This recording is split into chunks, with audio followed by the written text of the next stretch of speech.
पाएको भए अझ मजा आउँथ्यो होला। त ठिकै छ, अब घरमै गएर हेर्नु पर्ला होइन। मेरो फर्स्ट क्वेसन चाहिँ सुजनजीलाई है। आफैले अब आफ्नै हुन्छ नि काठमाडौँबाटै फिल्म गरिरहँदाखेरि साङ्गीतिक क्षेत्रमा त लागिरहनु भएको छ, तर हामीले त्यस्तो थुप्रै साङ्गीतिक क्षेत्रमा लाग्नुभएका व्यक्तिहरूले चाहिँ फिल्ममा चाहिँ नायक भएर खेलेको थुप्रै इक्जाम्पल्सहरू हामीले देखेका छौँ होइन। तपाईँलाई अलिकति लोभ लागेन अलिकति नायक? यो एउटा सानो भनौँ न त्यो एउटा दुनियाँमा त्यो एउटा सिनेमाको जुन एउटा सेटिङ छ त्यो सेटिङमा चाहिँ मैले काफ्लेको भूमिका गरेको हुँ र मैले आफ्नो सानो एउटा सर्कल आफ्नो टोलको सानो काफ्लेको कुरा मात्रै गरेको छु। यसमा त्यो चाहिँ वास्तवमा होइन जस्तो लाग्छ। एकजनाको कारणले मात्रै यत्रो टिम वर्क हो होइन। यत्रोजना यहाँ अगाडि आउँदाखेरि त त्यसो भएदेखि एक्लै म आउनु पर्थ्यो होला होइन। यहाँ किन यत्रोजना छौँ? अनि यो समूहगत काम हो। त्यो भएको भएर अब यहाँहरूलाई देख्दाखेरि जो फ्रन्ट लाइनमा देखियो त्यसको मात्रै कुरा चाहिँ देखिनु स्वाभाविक हो एउटा साधारण आँखाले।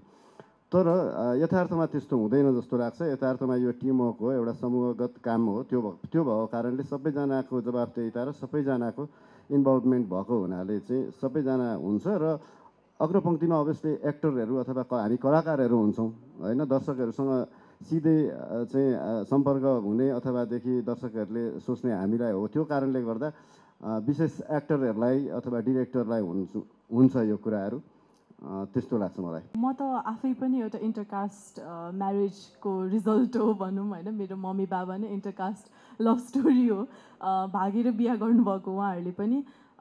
त्यो हिसाबले हेर्दाखेरि मलाई सानैदेखि घरमा हुर्काइ चाहिँ कस्तो थियो भने एउटा जातको मान्छे या यो समुदायको मान्छे भन्दा पनि म एउटा ह्युमन बिइङ अनि अर्को ह्युमन बिइङ भनेर नै हेर्ने दृष्टिकोण चाहिँ मैले डेभलप गर्न पाएँ। सानैदेखि त्यही हुर्काइ पाएँ।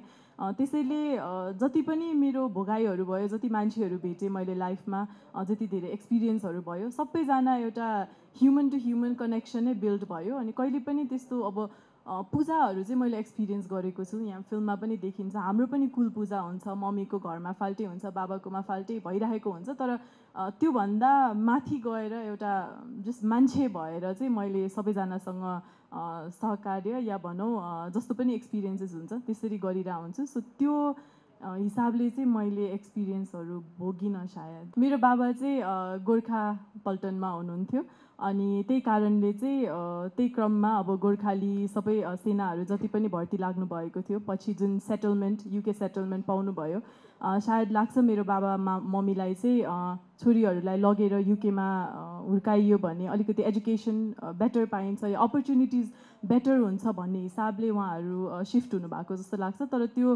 त्योभन्दा बाहेक अरू चाहिँ केही पनि होइन। तर युकेमा हुर्किराख्दा पनि जहिले पनि प्रोत्साहन गर्नुहुन्थ्यो नेपाल फर्किनुपर्छ, त्यो क्यारेक्टरलाई कसरी जस्टिस दिने, त्यो स्टोरी वर्ल्डलाई कसरी रियल लाइफमा ल्याउने भन्ने कुरामै फोकस हुन्छ। सो त्यही हिसाबले हेर्दाखेरि अब फ्लप भयो भनेर जब न्युज आउँछ दुःख त अवश्य पनि लाग्छ। सम्पूर्ण आफ्नो लागि र टिमको लागि नै दुःख लागिरहेको हुन्छ। तर त्यसले एउटा मोटिभेसन के पनि दिन्छ भने अबको आउने चलचित्रमा चाहिँ मैले के भिन्न गर्न सक्छु त, या मैले कसरी आफूमा काम गर्न सक्छु, अझ राम्रो स्क्रिप्ट, अझ राम्रो टिम कसरी हामीले चुज गर्ने, या स्टोरी हुँदाहुँदै पनि एउटा भइसकेको काममा पनि अझै बढी मेहनत कसरी गर्ने भन्नेमै फोकस हुन्छ होला। दिन्छौँ पनि हामीले स्वीकार नगरेको भनेको होइन। तर मैले भनेको चाहिँ मेरो मात्रै नाम आइराख्दा या हामी विपिन दाइ म मात्रै नाम भन्दा पनि हामीले एज अ कलाकार जुन टिममा काम गरेको हुन्छौँ श्रेय चाहिँ सबैलाई नै जानुपर्छ, सबैलाई नै जान्छ भन्ने हाम्रो बिलिफ हो। तर अब त्यो भनिराख्दा पनि जुन तपाईँले भन्नुभयो कलाकारलाई एउटा भनौँ न एकदमै उच्च स्थानमा राखेर टिमहरूले पनि त्यत्तिकै पारिश्रमिक दिएर अडियन्सले पनि त्यत्तिकै माया पाउने पनि फेरि हामी नै हुन्छौँ।